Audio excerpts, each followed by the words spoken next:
C'est que souvent l'histoire avec un grand H, celle qu'on lit dans les livres, on a l'impression qu'elle prend comme ça son H pour tailler le passé en deux parts égales, selon une ligne bien nette avec le blanc d'un côté et le noir de l'autre. Il est celui qui restitue en quelque sorte ces différents laboratoires de l'histoire.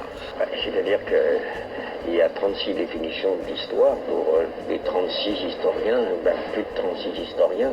Une histoire qu'on peut raconter. Donc il y a tellement de manières de s'emparer de l'histoire. Vous êtes-vous déjà demandé quel était le rôle des historiens ? Comment écrit-on l'histoire ? Pourquoi des événements font date et d'autres non ? Et surtout, peut-on enseigner l'histoire de manière neutre ? Toutes ces questions, c'est ce qu'on appelle l'historiographie, l'histoire de l'histoire. Je m'appelle Yasmine, je suis étudiante en histoire et je me suis dit, pourquoi ne pas en faire un podcast, histoire d'en parler ? Bonjour ou bonsoir à toutes et à tous et bienvenue pour un nouvel épisode du podcast, histoire d'en parler. Comme c'est le premier épisode de l'année, c'est l'occasion pour moi de vous souhaiter une merveilleuse année 2023. Bon, alors aujourd'hui, on ne va pas parler d'une discipline historique comme j'ai pu le faire, ni de dates, ça je vous laisse l'occasion d'écouter les 24 dates que nous avons fait lors du calendrier des historiens et des historiennes, mais je vais vous parler de méthode. Alors oui, je vous comprends, c'est vrai, c'est pas un mot très sexy. Mais je vous rassure, je ne vais pas vous parler de dissertation ou de commentaires de texte, mais plutôt de sources. Car oui, les sources ne sont pas uniquement des points d'eau, mais ce sont également la base des recherches des historiens et des historiennes. D'ailleurs, l'histoire consiste avant tout à rechercher et critiquer les traces du passé que l'on pourrait appeler sources. Alors cependant, petit point vocabulaire, moi j'appelle cela des sources. Car ici, c'est mon podcast, je fais un peu ce que je veux, mais je tiens quand même à vous dire qu'on peut aussi appeler ça des archives. En réalité, le mot source date de la fin du Moyen-Âge, début du XVIe siècle, on sait pas trop, mais servait à décrire des sources d'eau ou des sources de pétrole, usage que l'on fait encore aujourd'hui. C'est au XVIIe siècle que le mot source développe un usage figuré, pour notamment désigner les auteurs anciens faisant autorité, c'est ce qu'on pourrait appeler des documents originaux. Et c'est à partir du milieu du XVIIIe siècle que le mot source apparaît dans la discipline historique pour définir les documents sur lesquels les historiens et les historiennes se basent. En fait, moi je préfère le mot source au mot archive, car je trouve que le mot archive sous-tend que les documents sont que des documents écrits, alors que non. En fait, on va le voir aujourd'hui, l'historien ne se base pas uniquement sur des documents écrits. Certes, l'historien peut travailler avec des registres, des lettres, des documents officiels, mais à partir du XXe siècle, on a le développement notamment de nouveaux médiums, avec le développement certes de l'audiovisuel, comme la radio ou la télévision, l'historien peut aussi se baser sur de nouvelles sources, comme des chansons, des émissions télé ou encore des films. Que sont les sources pour l'historien et l'historienne et sont-elles essentielles à leur travail ? Eh bien c'est ce qu'on va voir aujourd'hui dans cet épisode. Il y a quelques jours, j'ai eu le plaisir de discuter avec madame Lola Zappi, maîtresse de conférences à l'université Panthéon-Sorbonne, mais également chercheuse au Centre d'histoire sociale des mondes contemporains. Elle a fait une thèse sur les services sociaux intitulée « Le service social en action, assistance sociale et famille assistée dans le cadre de la protection de la jeunesse à Paris de l'entre-deux-guerres ». De là a découlé un ouvrage sorti en 2022 intitulé « Le visage de l'État social, assistante sociale et famille populaire durant l'entre-deux-guerres ». Donc ces recherches sont plutôt basées sur l'histoire de la protection sociale, l'histoire du travail ou encore l'histoire du genre avec l'histoire des femmes. Si vous voulez plus d'informations sur mon invité, vous trouverez sa bibliographie comme toujours en barre d'infos. Et si vous voulez en savoir un peu plus sur les sources et le travail de l'historien, eh bien moi je vous laisse avec la suite de l'épisode.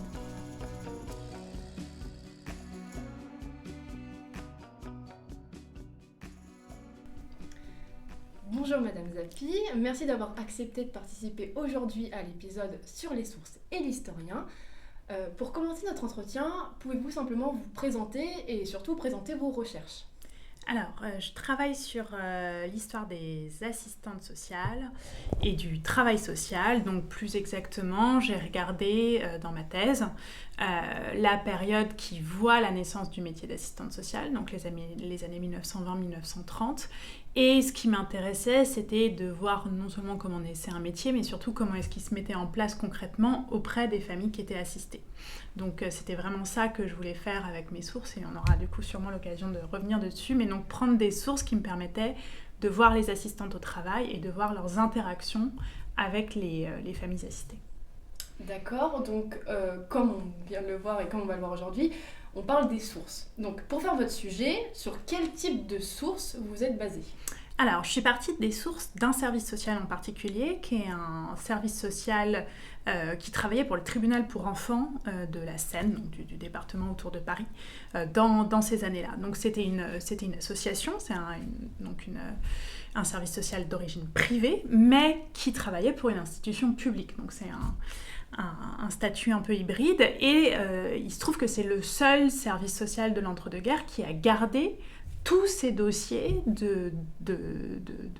du suivi des familles qu'elle prenait en charge, donc qui sont des dossiers qui comprennent à la fois ce qu'on appelle l'enquête initiale sur la famille, qui permet de recueillir des informations sur cette famille, et puis ensuite la partie du suivi, où à chaque fois qu'on va voir la famille ou qu'on met en œuvre une démarche pour elle, on le note dans le rapport, et le rapport se constitue au fur et à mesure et est inclus dans le dossier.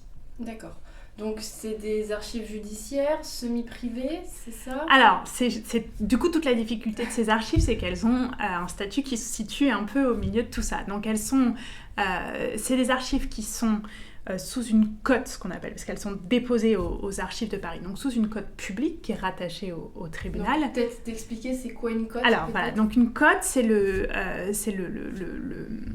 numéro qu'on va donner en fait à un carton d'archives ou un fonds d'archives, et selon c'est des numéros et des lettres, et selon la catégorisation, si c'est une archive publique ou si c'est une archive privée, c'est différents types de cotes. Là, c'est déposé dans un fonds comme si c'était des archives publiques. Néanmoins, comme c'est des archives qui appartiennent à une association privée qui en plus existe toujours, il faut quand même demander l'autorisation de cette association pour y avoir accès. Donc on est vraiment sur un entre-deux juridique entre le public et le privé.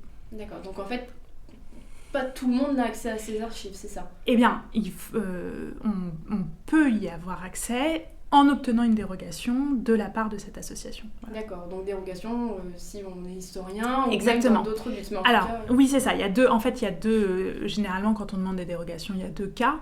Soit vous êtes une ancienne personne qui a été prise en charge par cette association, voire potentiellement son descendant. Donc vous êtes directement concerné par le dossier qui est à votre nom, auquel cas c'est un droit administratif qui est consacré par la loi, vous avez le droit d'avoir accès à votre dossier. Si vous êtes historien, c'est un tout petit peu différent.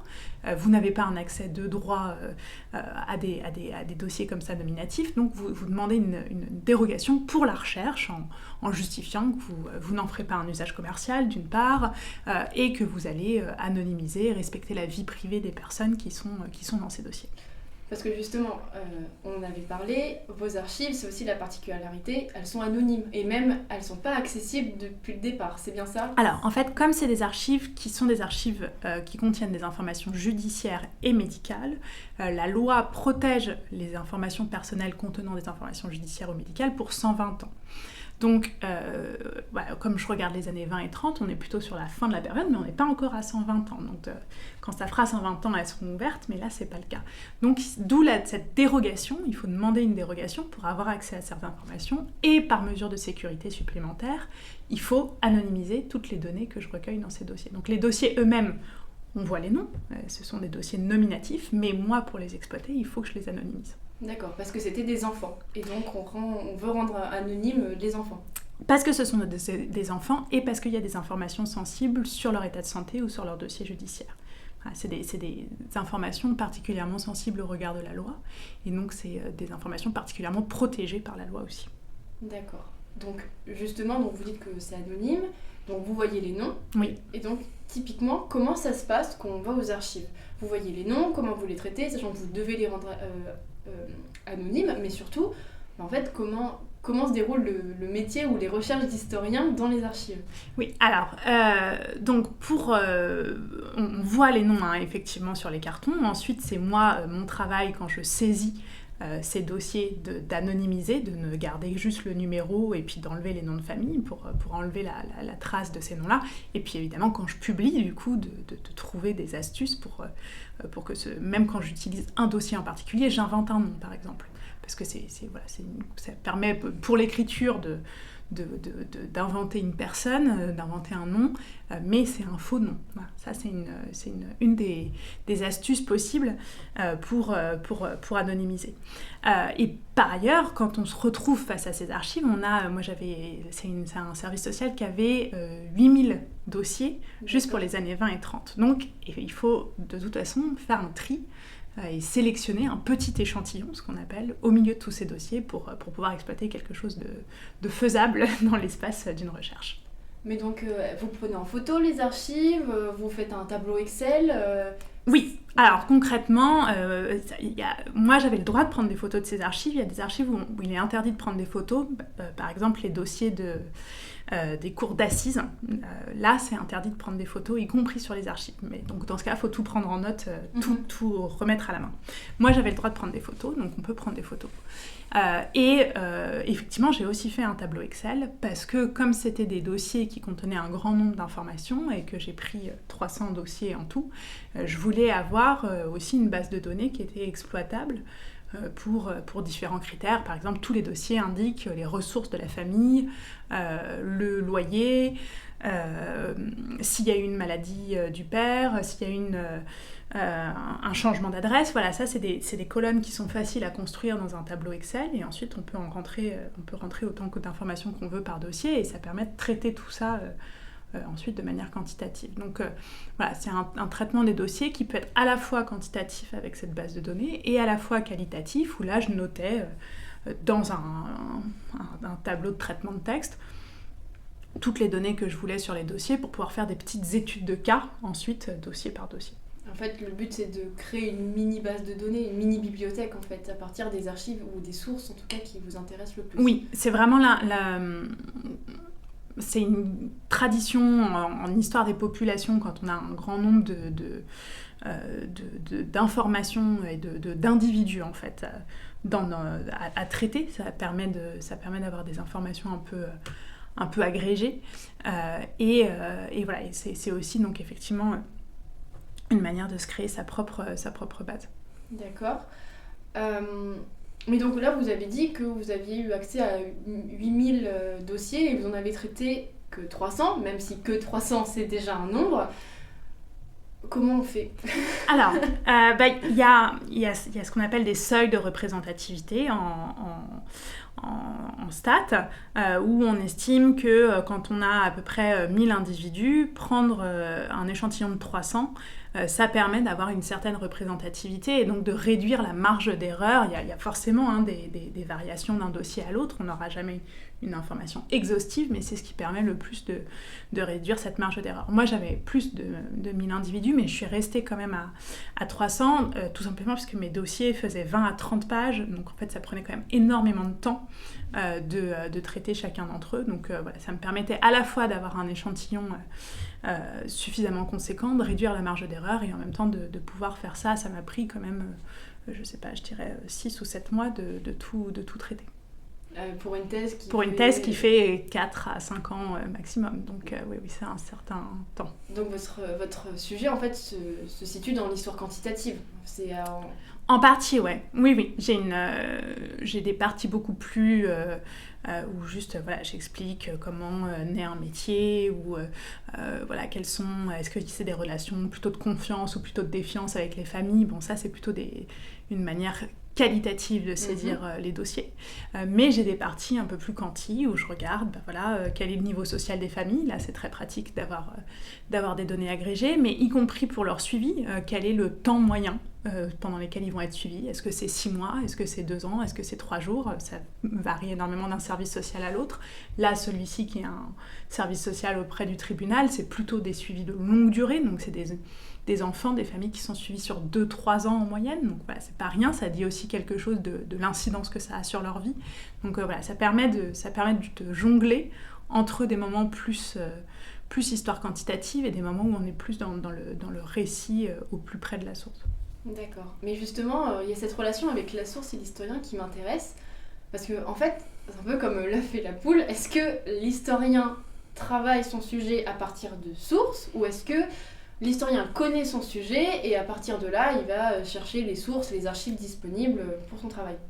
Alors ça dépend vraiment des cas en fait. Ça dépend vraiment des cas. Ce qui est sûr, c'est que on peut pas partir sur un sujet, si on n'a pas de source derrière. Donc des fois, on a une excellente idée de sujet, quelque chose qui n'a pas du tout été traité, où on a vraiment envie d'en savoir plus, et puis on se casse les dents parce qu'on se rend compte qu'il n'y a pas d'archives permettant de le faire. Donc ça c'est une première chose qui arrive. Et à l'inverse, souvent quand on commence une thèse, on tâtonne un peu, on n'a pas toujours une idée très précise de son sujet, de ce qui a été fait, de ce qui n'a pas été fait, de ce qui est intéressant de traiter. De faire de la redite si on voilà, donc souvent en thèse, il y a aussi un passage où en fait on tâtonne, on va aller voir dans les archives et puis à un moment on tombe sur des archives qui nous intéressent et on bricole un sujet à partir de ça. En tout cas, moi dans mon cas, c'est exactement ce qui s'est passé. J'avais à peu près... je savais au départ que je voulais travailler sur l'enfance et sur la thématique de la délinquance juvénile. Mais typiquement, je trouvais pas de source, de source très consistante jusqu'au moment où je suis tombée sur les archives de ce tribunal. Et là... vraiment, c'est des dossiers merveilleux. C'est des dossiers. C'est un cas unique. C'est un cas unique, avec une richesse d'informations absolument extraordinaire, avec ces 20 pages où on rentre dans la vie d'une famille, on les voit chez eux, chez leurs employeurs, la relation avec l'assistante sociale, comment ça évolue, etc. C'était quand même assez magique. Et mon sujet s'est bricolé à partir de là, en fait. Je suis partie de cette source en me disant, il y a quelque chose à en faire. Et c'est à partir de là, en allant regarder dans la bibliographie, où je me suis rendu compte, par exemple, qu'il n'y avait pas grand-chose sur les assistantes sociales. Parce que justement, les archives n'étaient pas Parce que les archives n'étaient pas encore ouvertes et n'étaient pas disponibles. Et donc, c'est comme ça que mon sujet a évolué d'une histoire de l'enfance vers une histoire du service social. C'est tout simplement que je me suis rendu compte que cette source que j'avais sous les yeux me permettait de traiter cette histoire du service social qui n'avait jamais été faite. Et voilà, ça s'est tissé un peu comme ça. Mais donc, est-ce que vous êtes d'accord avec l'expression qu'on entend souvent, du moins dans la recherche historique, que la source, c'est le pain de l'historien? Sans ça, l'historien n'est rien. Je suis assez d'accord. Je pense qu'on a des rapports différents à l'archive d'un historien à l'autre. Faut se méfier aussi d'une trop grande fascination ou fétichisation de l'archive. Il faut garder un regard critique vis-à-vis d'elle.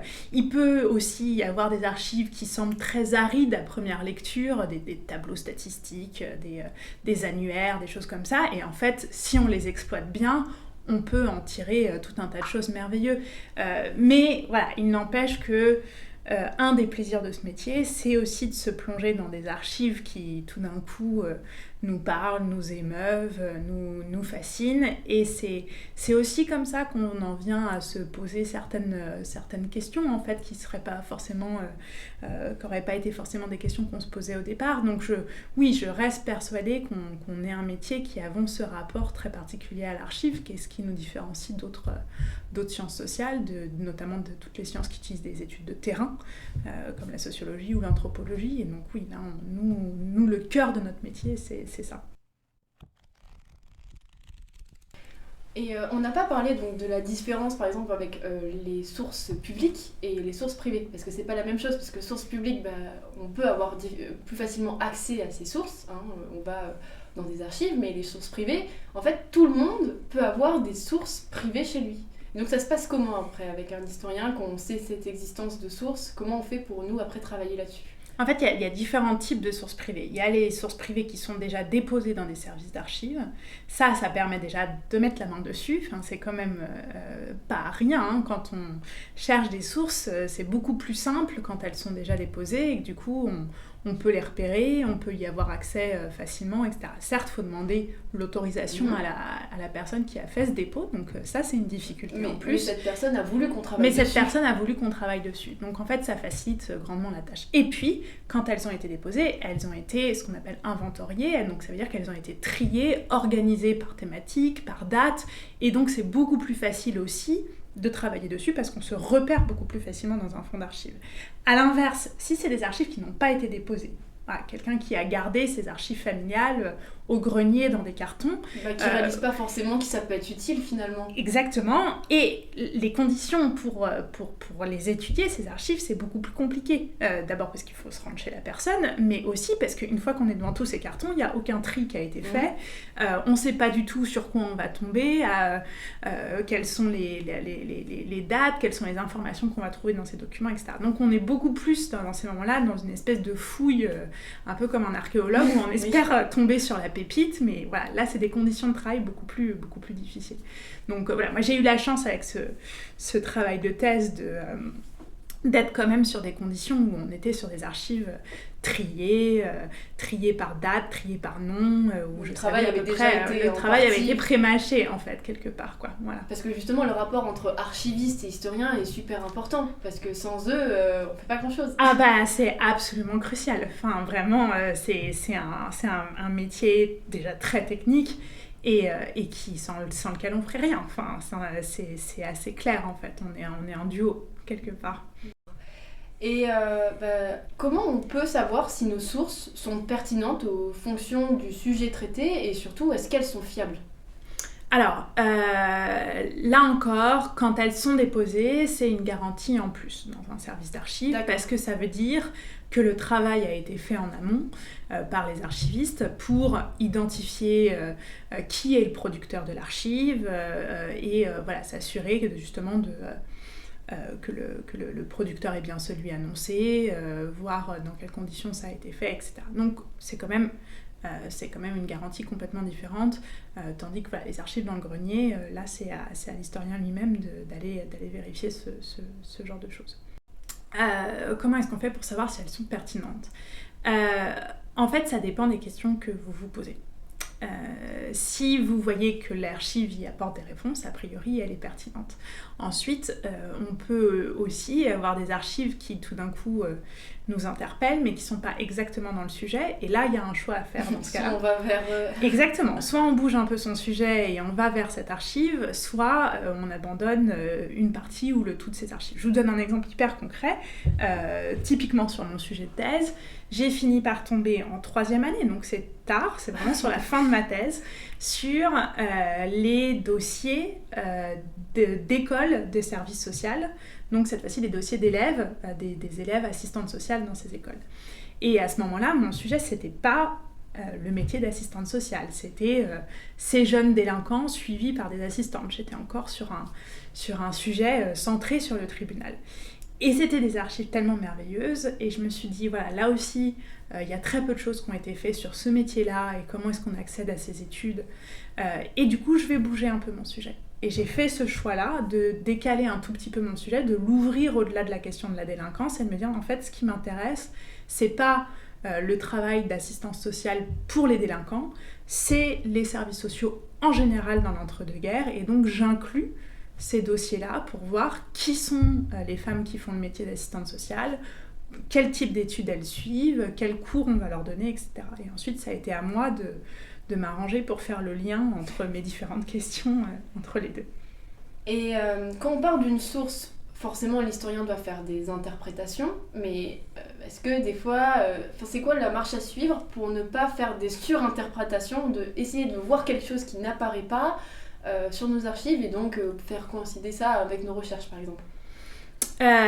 Alors, un des moyens d'éviter la surinterprétation, c'est d'éviter ce qu'on appelle l'anachronisme, c'est-à-dire de poser son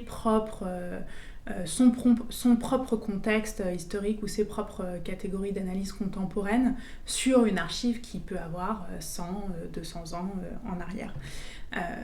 Donc ça, c'est un premier point, c'est le travail de tout historien, d'essayer d'éviter de plaquer sa propre réalité sur une réalité qui a 100 ans en arrière. Typiquement, dans les années 1920-1930, les enfants de 13 ou 14 ans travaillent. Et c'est très commun chez les familles populaires. Eh bien, un anachronisme, ce serait de dire que c'est une exploitation honteuse des enfants de la part de parents qui en fait les aiment pas et cherchent uniquement à obtenir leur salaire, parce que dans ce cas-là, on plaque une réalité qui est vrai aujourd'hui. Le travail des enfants est interdit, l'école est obligatoire jusqu'à 16 ans, etc., sur une réalité qui a 100 ans en arrière. Donc ça, c'est un premier travail d'interprétation pour éviter de trop dérouler. La seconde meilleure manière, c'est de toujours continuer à s'appuyer sur sa source, de ne pas transformer ce que dit la source, de ne pas le tordre pour le faire entrer dans une analyse qui nous arrange, mais d'essayer de toujours respecter l'information donnée par la source au départ. Donc en fait, au plus on est de source, au moins on risque les surinterprétations. Exactement, le croisement des sources, ce qui est une des garanties en fait, du travail scientifique de l'historien. Donc c'est une manière de s'assurer qu'une information est vraisemblable, que plusieurs sources en parlent, de voir aussi s'il y a des dissonances d'une source à l'autre. Est-ce que c'est exactement la même date qui est donnée? Est-ce que c'est la même interprétation de ce fait-là? Voilà. Comment différentes sources parlent du travail des enfants en 1920, pour reprendre ce même exemple. Est-ce qu'il y en a qui, dès l'époque, dénoncent le travail des enfants? Réponse oui. Est-ce qu'à l'inverse, chez les parents de classe populaire qui sont interrogés par les assistantes sociales, le travail des enfants apparaît comme quelque chose d'absolument essentiel pour la survie économique du foyer? Réponse oui. Et c'est donc en recoupant ces informations qu'on peut tisser une interprétation de ce qu'est le travail des enfants à l'époque. D'accord. Donc, vous, votre recherche fait partie de l'histoire sociale, l'histoire des populations. Et donc, c'est quoi le type de source qu'on fait cette discipline? Parce qu'on s'intéresse à l'individu, donc les sources sont aussi différentes, on s'adapte à ce sujet. Oui, alors, l'histoire sociale, c'est un terme qui est vaste, qui est très vaste et qui a beaucoup évolué. Donc aujourd'hui, on fait effectivement beaucoup une histoire sociale qui part de l'individu, comme vous le dites. Donc c'est vrai que de plus en plus, les historiens du social vont aller chercher des sources qui s'intéressent aux acteurs historiques et qui permettent de donner chair en fait à ce qu'on décrit à travers la vie des gens, en essayant de repérer des sources qui permettent de retracer ces trajectoires de vie. Mais on peut avoir une histoire sociale beaucoup plus ce qu'on appelle macro-sociale, donc qui regarde des phénomènes beaucoup plus vastes, et y compris qui passe par une histoire des institutions, de l'État. Enfin, en fait, on a énormément de choses qui rentrent dans le terme d'histoire sociale.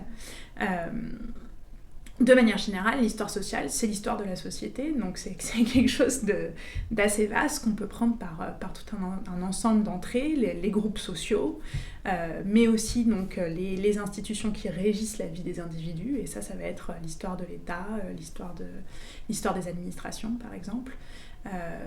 Voilà, donc c'est un peu ces différentes approches-là. Mais justement, j'ai vu aussi pas mal de fois que l'histoire sociale, on associe ça à la prosopographie. Est-ce qu'on peut définir, en tout cas, c'est s'intéresser à le nom d'un individu, c'est ça? C'est partir d'un individu?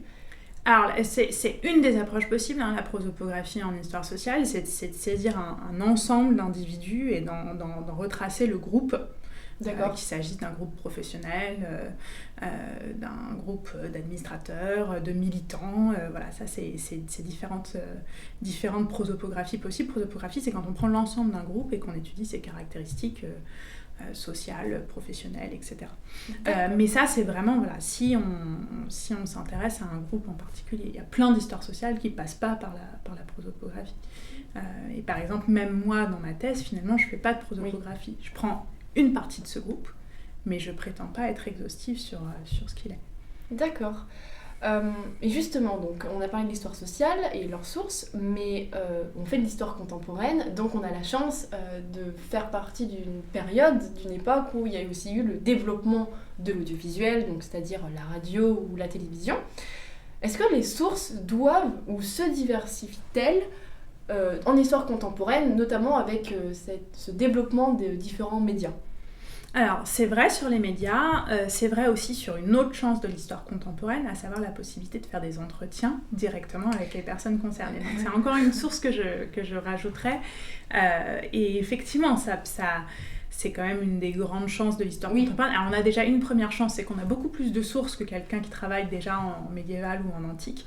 Donc de toute façon, on a, ne serait-ce qu'au niveau des archives écrites, beaucoup plus de matériau qui a été conservé, ne serait-ce que parce que le principe même de conserver ces archives ou d'avoir des dépôts d'archives, c'est quelque chose qui s'est institutionnalisé, donc ça permet de beaucoup faire beaucoup plus attention à ça. Mais en plus, on a toute cette diversité de sources. Je suis totalement partie prenante de diversifier les sources au-delà des archives écrites. Les archives audiovisuelles comme la radio ou le cinéma sont des archives qui sont beaucoup utilisées plutôt en histoire culturelle, oui. Pour regarder quelles sont soit les évolutions des représentations, comment est-ce que le cinéma représente, toujours ce même exemple, le travail des enfants ou autre chose, qu'est-ce que la radio, quelles sont les émissions de radio dans les années 1950 et qu'est-ce que ça dit de l'opinion publique à l'époque. Voilà, ça, ce genre de questions-là, c'est des questions qui sont beaucoup travaillées en histoire culturelle. Un tout petit peu moins en histoire sociale, même si c'est pas du tout incompatible pour autant. Et pour le coup, les entretiens oraux sont quelque chose qui arrive de plus en plus en histoire sociale aussi. Mais les entretiens oraux sont quand même arrivés tardivement en France. Très tardivement. On parle des années 80, oui. Alors qu'aux États-Unis, dès les années 30, on avait compris l'importance de tirer des témoignages de personnes et d'en faire des sources. Oui, et le grand moment de l'histoire orale qui commence donc effectivement en Angleterre et États-Unis, alors ça commence assez tôt, mais le moment où il y a cette effervescence, c'est plutôt les années 60. Et effectivement, en France, ça arrive 20 ans plus tard. Pourquoi ? Parce que en Angleterre particulièrement, il y a toute une tradition à partir des années 60 de l'histoire ouvrière et de l'histoire populaire qui essaye de réfléchir à la manière d'intégrer ces acteurs-là eux-mêmes dans le récit historien. En gros, de ne pas laisser la parole juste aux historiens, que l'interprétation, on revient à cette question d'interprétation, ne soit pas que celle de l'historien, mais qu'on donne la parole directement à ceux qui sont concernés, à savoir ces familles-là. Et donc il va y avoir des grandes enquêtes qui permettent de recueillir leur récit de vie, leur trajectoire. C'est aussi beaucoup utilisé en histoire du militantisme à l'époque.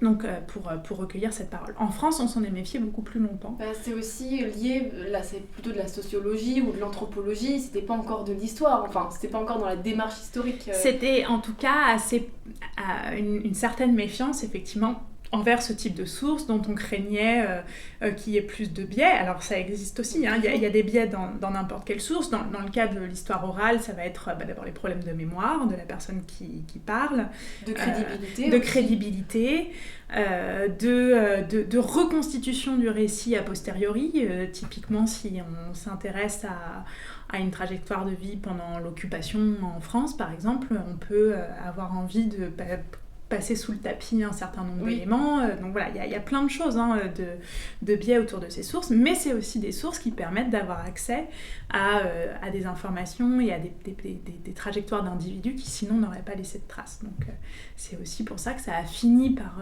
par s'imposer, sachant que dans les années 80, c'est le moment en France où on a justement ce fameux ce qu'on appelle tournant des acteurs, donc le moment où de plus en plus l'histoire sociale intègre la perspective des individus et y compris de leur propre représentation du monde, de leur propre subjectivité, et du coup on va s'ouvrir à ce type de sources.